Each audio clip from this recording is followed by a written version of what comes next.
Welcome to the Savvy Spirit Podcast. I'm Sharon Moore, your host and creator of the Savvy Spirit Entrepreneur Program.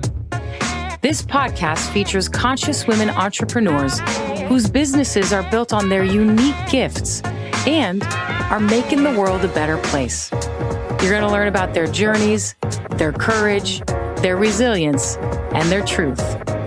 So enjoy the show, feel the love, and get inspired.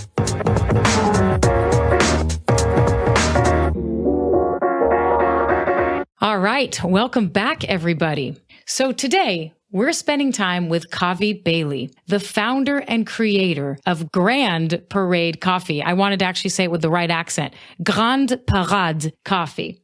She's going to help us out with that. Kavi spent her childhood summers on coffee plantains, and suffice it to say, she knows just how to create the uncompromisingly high-quality coffee. And while that alone is amazing, and you're going to hear a lot more about that in a moment, the part that caught my attention is that when Kavi says words like sustainable and transparent, she means it. She has taken all that she's learned from her years on Wall Street and has created a business that is truly transparent, that transcends price, and that distributes dividends to everyone, meaning everyone, including farmers. And that, my friends, is putting your money where your mouth is. I am so honored to have you on the show, Kavi. Welcome.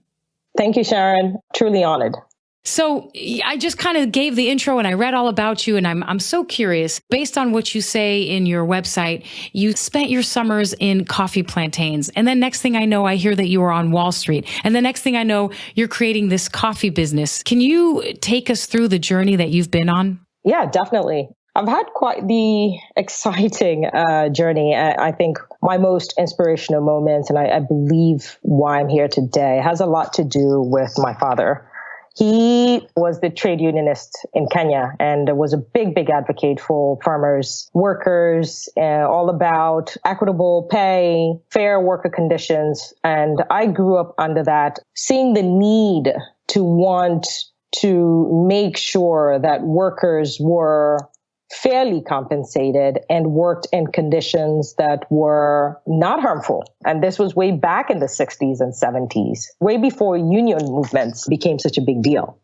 So that sort of set the stage for me. And then I had a mother who was a teacher. And what made it different for me was she taught in the less enfranchised districts. So mostly the slums in Nairobi. And one of the major slums in Nairobi is Kibera. So my mom made sure that we ended up going to those schools, actually, because she wanted us humbled and she wanted us to see what resources others had, because we grew up having more than we needed. That really opened up my eyes. I mean, I have to say most of my friends actually are in those neighborhoods, and I'm quite humbled knowing them as friends. Then the last piece of the puzzle really was my sister. And I think my sister took a lot from my dad's personality, and she went into managing a lot of the big plantations in Nairobi, in Kenya, actually, when I was in high school. So I spent most of my summers at the coffee farms, interacting and hanging out with the farmers,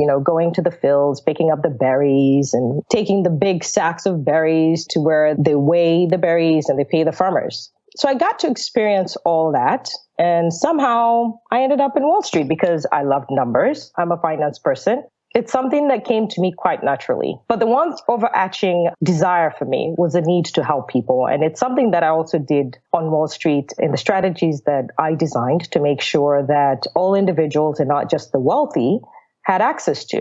So it's sort of the same mindset that I have transferred to coffee. Why coffee? Why now? Right? Most people would ask. Well, that was my next question. So how about we segue into that? So about 5 years ago, I started getting that urge of, okay, I'm here, I'm present. What next? I've done Wall Street. I'm comfortable. I'm happy and content. And I think sometimes you wonder, what more is there for me in this life? And what footprint am I going to leave behind for myself and for my grandchildren and my great-grandchildren? And I had this pull back to the farms. I've always been very comfortable at the farm. In fact, when I was a teenager, I worked with the big organization, World Food Bank, in terms of farming and also building some churches back in the country, in the suburbs in Kitui. So I was always very comfortable going back to the farm. I knew I wanted to do something with farming. I went back to Kenya about 3 years ago, and I went back to talk to the coffee farmers. And sad to say, I found most of them were sort of in the same predicament, almost the same situation I left them in when I was still a teenager. And I wondered why, because here in the States, we're talking about second wave, third wave, fourth wave, fifth wave, right, of coffee. And we're talking about specialty. There's a lot of throwing of words of sustainability and helping farmers. And yeah, there is definitely advancements we've made in helping farmers, but it's also very region based.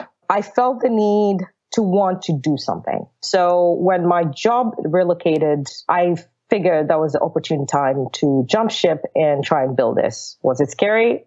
Hell yes.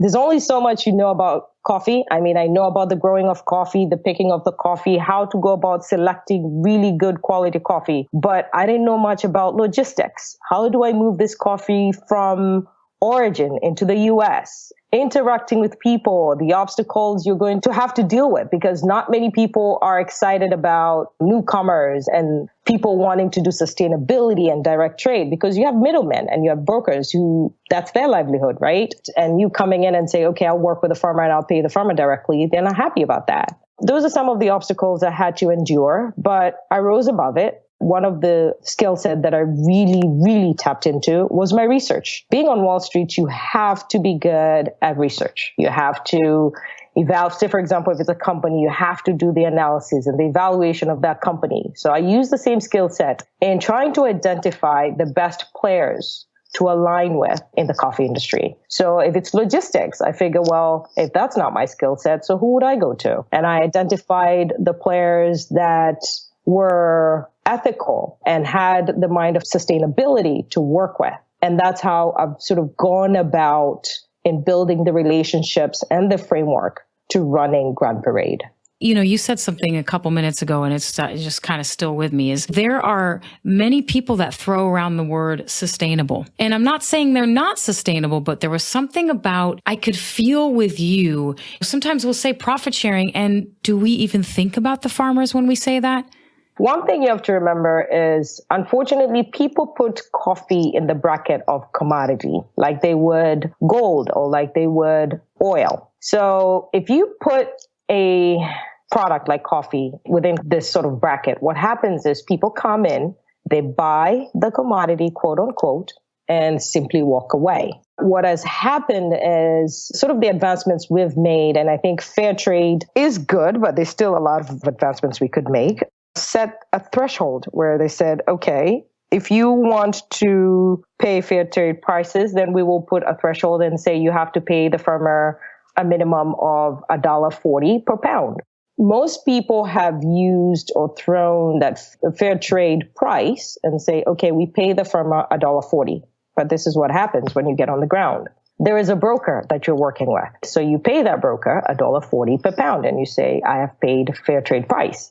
Now, of course, the broker is going to take a cut because it's a business for them. At the end of the day, when you're on the ground, and what I've discovered with a lot of the farmers, most of them barely even make $1 a pound. Some of them even less than 50 cents a pound. Now, what makes it so disheartening is we come here, and of course, I'm not trying to make people feel consciously bad, but we come here and we pay about $5 a cup of coffee. Now, what happens is if we're paying for that green bean at less than $1 per pound, that's the most the farmer is going to see. What I'm trying to reintroduce is to say, let us integrate and weave the farmer into what we do. So it's a complete vertical integration for us at Grand Parade. And by that, I mean, we're working with the farmer before, during, and after the harvest. So how does that look like? Before, we work with them in terms of improving quality, because quality equals to higher pricing. We're also working with them in trying to get certifications with these fair trade organizations, UTZ, Rainforest, all to improve worker condition, first and foremost, and also to improve the quality of the coffee. Second, we're also paying them way above fair trade prices, sometimes even twice or three times the price of what fair trade would pay them. Now, what makes it beneficial for us is the concept of farm to cup when we come here is we are able to price that coffee to the consumer after we've added value, and the add value is the roasting of the coffee, right? And we put it in the hands of the consumer. However, it doesn't end there. The profits we get from the sales of the roasted coffee, we redistribute back to the farmer, which means the farmer is getting paid twice and is completely integrated in our sales cycle. I remember when we talked before this recording, I was on a high for days afterwards because I just find that so holistic. And it's interesting to think that we've used that word sustainable and transparent in such kind of a light way, because I don't think it's as three-dimensional as how you have been doing it. Yes. I'm not saying I'm reinventing the wheel. There are definitely some custodians of the industry that are doing as much as they can to help the farmer. But what I'm saying is I think we need to reinvent how we are going about it and completely integrate the farmers into our businesses. I mean, one thing we have to remember is there's no way we can be in this business of coffee without the farmer. And what's happening today, because of improving economies on the ground, in the frontier markets in Africa, in Brazil, in Colombia, as economies improve and as new generations come into play, the new generation is not interested in a non-incentivized industry. So what's happening is a lot of farms are becoming abandoned because the younger generation is actually moving into the urban areas and taking up better opportunities. So we need to find ways to re-incentivize what we call the second and the third generation of farmers to come back to the farms and work with us and give them a reason. I like it because it's also this whole reassociation with where does the food I eat and the drinks I drink come from and how do we share with them? Yeah, I completely agree with that. No, I completely agree with you. Now, and then why did I think that you put a French accent to it? That was my whole thing in the beginning. I thought you said you do it with a French accent. Did I get that wrong? No, you're right. So technically the company is C'est Grand Parade, and a lot of that is engineered by my children who go to a French school, and they sort of started coming up with names, and we had a friend of ours who actually came up with the name and called it Grand Parade, and my children sort of decided, oh, Mom, I think it would sound better as C'est Grand Parade.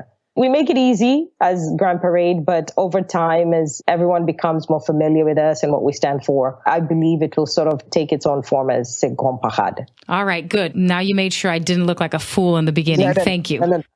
You're welcome. And then tell us a little bit about your actual C'est Grand Parade. Tell us a little bit about it.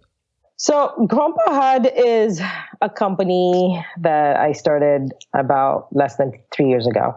Most of you might think it's new for me, but in essence, it's not. But I think the business aspect of it is new. Sort of learning an industry in terms of its operational is new. And the concept of farm to cup is easier said than done. And it's something I've come to learn. Trying to integrate a company's supply chain from the procurement aspect of it to the sales and marketing of it is not easy. I've had to bring in people with the expertise and the skill set to come and help, learn to delegate and feel comfortable and say, you know what, you can't handle it all. It's something I'm learning every day. I mean, I love delegating, don't get me wrong. I'm the kind of person I'd rather go play golf than have to try and figure out something new. That's called entrepreneur. Yes. But when it's your baby, sometimes you try and hold on to things a little bit closer than you should. Yeah, of course. Yeah, you learn to let go and make room for more strategic thinking. And it's something I'm learning every day. And so am I going into a coffee shop without knowing that I'm drinking Ce Grand Parade coffee? Or yes. I am? So tell me. Yeah. With Grand Parade, we have two elements to how we conduct business. We have what we call the business to business, where we sell green beans to other big roasters or even small roasters, if that's what you want to say. And they will take the green and they'll roast it and they'll brand it as their own. And then there's the element of the Grand Parade, which is we just launched less than a few months ago, which is our business to consumer, where we're roasting the coffee and we're selling it online. The next piece that is yet to come, that will be the coffee shops. We are working on identifying a few shops out here in San Francisco, hopefully to be opening at the end of the year or the beginning of next year, and then gradually grow. We will be strategic. I can assure you we are not going to be as big as some of the big coffee roasters that you know, but we will grow gradually and be very strategic about our growth. So soon enough, you'll come into our coffee shops. Oh, you know I will. You know I will. I know you will. Now, let me ask you this. Me, as a consumer who walks into a coffee shop, let's say I go into your coffee shop and let's say we call it Grand Parade. Is the price going to be more expensive for me because we are supporting an organization that is structured like yours? Or is actually the price going to be comparable to what I'm paying in current day in coffee shops? The price is actually going to be comparable to what you're paying today, especially for what we call, quote unquote, the third wave coffee companies, right? Mm-hmm. Those who are touting the word sustainability and direct trade. Our prices are pretty much on par. The only difference is we are giving back our profits to the consumers. And if you go into our website and you look under sustainability, you'll see some of the projects we've been working on. We don't just give our farmers our bonuses at the end of the year or every quarter. We're also doing infrastructure build out in the farms and also in the communities. So we have projects, for example, where we are refurbishing the washing stations, putting in new tiling, putting in new machinery to improve quality for the farmer and for you. We're also, for the communities, I'm big on education. I blame my mom for that. Mm-hmm. We're going into the schools. I mean, the schools have needs. We will build water tanks. We will rebuild their kitchens, their science laboratories. I think the bottom line truly is empowerment. I grew up in Kenya and in Africa where it was all about handouts, the World Bank and the IMF giving loans. And I feel, quote me if I'm wrong, that we should get into a movement where we empower the societies. I feel the societies have the resources. They just have to be tapped by the right individuals and in the right way. This is how I felt when we talked before the interview. It's such a time right now where we are looking at how do we shift the paradigm? Because clearly, for those of us who get it, something is way off. And a lot of times what that means is identifying where is my quote unquote privilege and what of that privilege do I give up because of what I believe in? And while I've engaged in many conversations, I don't often meet somebody who is really, truly doing that. And that's why I actually asked that question, because what you told me is that I will go and buy a cup of coffee. And as the consumer, I kind of get the consciousness, good, I'm supporting something that I agree with. But really, I'm in the presence of somebody who's been like, listen, I will take less because of what I believe in. I will take less because I want to really be a part of this change. I will take less because I want to put more money and invest and empower all those societies, etc. I'm so moved by that. It's really something. I feel like if a lot of us embrace this way of thinking, we will definitely leave behind a much, much better place. Oh, man. From your mouth to God's ears, I swear, because right now I feel so bad about how we are going to leave this place for the next generation. Yeah. Don't get me started, Sharon. Don't get me started. I am getting you started because you are a pure example of somebody who feels the same way as me. But guess what? You really did something about it. And you know what, Sharon? I think you are doing the same. I think you are not giving yourself enough credit. The fact that you've created this platform and giving voice for dialogue, giving voice to issues that weren't discussion is a big, big part of where we're headed. And I commend you for that. This should not even be about me. It should be about you, thanking you that I'm seriously thanking you that I'm able to have this podcast. And even if we have one person listening to this and we can convert that person to our way of thinking, I'm happy with that. When I think, okay, profit sharing or dividends, and I think that is really cute to say, yay, and to do and to build the systems around it is nearly impossible. And I kind of think it's on purpose that it's as hard as it is, but to actually overcome that, I can't say enough. As you know, and as most people know, I have founded and run a business, and I know how hard it is to actually think differently and go upstream and not conform to the systems in place for you as a business owner. It is hard. It is very hard. I mean, I have to tell you, within the industry, we're actually going against the grain and getting people to sign up, especially those who are already entrenched in a certain way of thinking, is very difficult. So that's why for us, having this platform and being able to reach out and touch people and say, okay, join us, let's do this, I think is much more feasible, because getting them behind what we're doing then will sort of cause the others to notice and also want to change. Yeah, and it shows us that we can. I remember in certain years in our organization when we were just kind of starting and we were a nonprofit, we would hear no so many times. And I remember just being like, we are trying to do good here, people. Why am I hearing more no's right now? And it was kind of mind-boggling. Totally. It's not going to be easy. I'll give you one story. I remember just starting out, you're new, you're female, everybody sort of thinks that they can take advantage. One guy said, well, I'll buy a full container from you if you sell it to me at 45 cents a pound. And I was like, okay, hold on. I'm just getting a headache just thinking about that. Their farm input and their sweat is not even worth 45 cents. But that way of thinking and, has to change. And we have to embrace and acknowledge that these are other human beings getting out there in the sun, using their hands. Most of them still use their hands to get in there, pick the coffee. I mean, at some point I will have coffee tours and people can come in and actually tangibly get a sense of what these people go through. And by these, I'm not putting them in one category, but farmers, the passion, the dedication. I mean, I meet some people who are like in their 70s, 80s. We're walking. I mean, this is Mount Kenya. We're walking up the hills and they're like, let's go. And I'm like, I need to work out today. And they're still going and passionate. And they still hope that one day their efforts will be recognized. And I want to be able to give them at least that.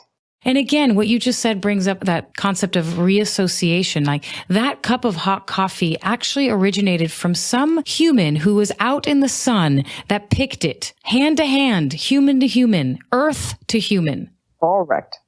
Wow. Actually, now that you said that, one thing that I haven't shared is our coffee bags. Our listeners do get a chance to go to our website and buy our coffees. And when you get your coffees arriving to your house, you will notice that on the bags, our bags actually are a print. And what the print is trying to say is we are weaving the lives of the farmers into who we are. It's a complete integration. So the coffees from Kenya will have the red bag and then there'll be this cloth at the bottom. And that cloth represents one of the traditional groups within Kenya that has maintained its culture. And that's what we intend to do for all the other coffee regions that we go to. We will pick a fabric within that community and we'll integrate it into our bags, just as we integrate the farmers in how we work with them. And you say, so if I was to order online, I'm getting beans that are already roasted, I imagine. Yep. Is that right? And is it one of those like monthly subscription things, or is it just you order when you're ready? You can order when you're ready. We even have a subscription where you can do weekly, bi-weekly, 3 weeks, or even a month. We even have gift subscriptions. If you have friends and family, you want to say, I know you like coffee. How about I just get you a bag and keep the subscription going, or they can take over the subscription. That's all available online at www.grandparadecoffee.com. And spell Grand Parade for us. It's GRAND. Parade is PARADE. Coffee, COFFEE.com. Okay, lovely. And I just have one quick question, because I think we properly covered things like how you handle the business part. But what I'm curious about is you talk about how much harder it is than what we think. It's a lot easier to say it than do it. Yeah. Have there been moments where you just felt like, I am meant to do this and it is my work in the world, and you felt that support, like that little mini miracle that happened, that was the message for you to keep going on? Oh my God. It's like you read my mind. For me, the sort of, I don't know whether it's validation or sort of that where I felt everything just came full circle. I was at the farms and I was going to meet this particular farmer. Her name is Alice. I'm not going to give her full name. And the moment we met, she just reached to me and gave me a hug. That's sort of untraditional in Africa per se, especially Kenya, because we're not a community of hugging. Hi, per se. And I felt our energies completely connect. What transpired after that is she took me to her farm. She showed me all her farms. And then she decided to introduce me to all the other farmers. She took me to another big farmer who was a best man in her wedding. Then other farmers came. Then they decided we need to pray because there's an angel among us. And they called me the angel. And honestly, till today, that sends shivers down my spine because it is a big responsibility. I mean, I think about it because to be labeled that means you can not fail them. And that's why sometimes when I get overwhelmed, I go back to that moment and I say, no matter what, I will push. Whether I'm 100% successful, I will continue pushing for them because I am the voice here for them. Profit or no profit. That's how you know I knew the universe has come together. Yeah. I know, sorry. It's heavy for me. No, it's not just heavy. It's real. Yeah. This is your life's work. You have been given this unique, even from the beginning when you started, the way you told the story. Here's what I got from my dad. Here's what I got from my mom. Here's what I got from my sister. Here's what I got from my experience on the plantains. Here's what I got from my experience being in Wall Street. And now I interweave them into my actual life work. And think about it. You are kind of the bridge between this crazy coffee consumption that happens in our privileged world out here and the hard blood, sweat, and tears, physical labor that is happening out on those plantations. And you are the bridge. And you say you don't reinvent the wheel. And I obviously don't have a lot of experience in your industry, but I know just theoretically what that means to be in business and to make the decision of how to share profits, especially in an industry that is not accustomed to that. I think that is angel-like and you deserve that title. Oh my God, don't put that title on me, Sharon. It wasn't me. Anyway, so wow. I am so happy that I had a chance to have you cross my path and enter our community. And I don't know if you're already in the Facebook page, but this goes to you, Kavi, and to all of our listeners. We have a private and closed Facebook page specifically for guests and for listeners. So if somebody's listening and they want to tell Kavi, you are so effing cool. I love you for embodying and leading us in how to actually make this change and step into the new paradigm. You can do that in the Facebook group. Just the other day, I aired an episode and somebody wrote, wow, I really needed to hear that message. And then the actual guest responded and said, what was it? And then they just continued to have a conversation, which I got to tell you made my day. So just come join our Facebook group. If you are not my personal friend, then you actually have to be approved. And there's 3 questions. So I do actually vet out who joins the group. It is basically facebook.com/groups/The Savvy Spirit. Facebook.com/groups/The Savvy Spirit.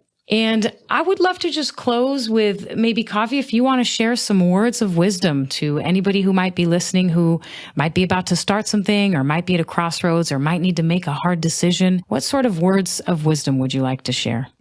I would say listen to that little voice inside that's nudging you to get out of your comfort space and do it if you can. I think sometimes we get content or we get fearful because we are sort of committed to a way of life and we don't want to change that. So if you have the opportunity to, or you have a support system that will allow you to sort of bend and veer in a direction that will bring you great happiness, great contentment, great consciousness, I say do it.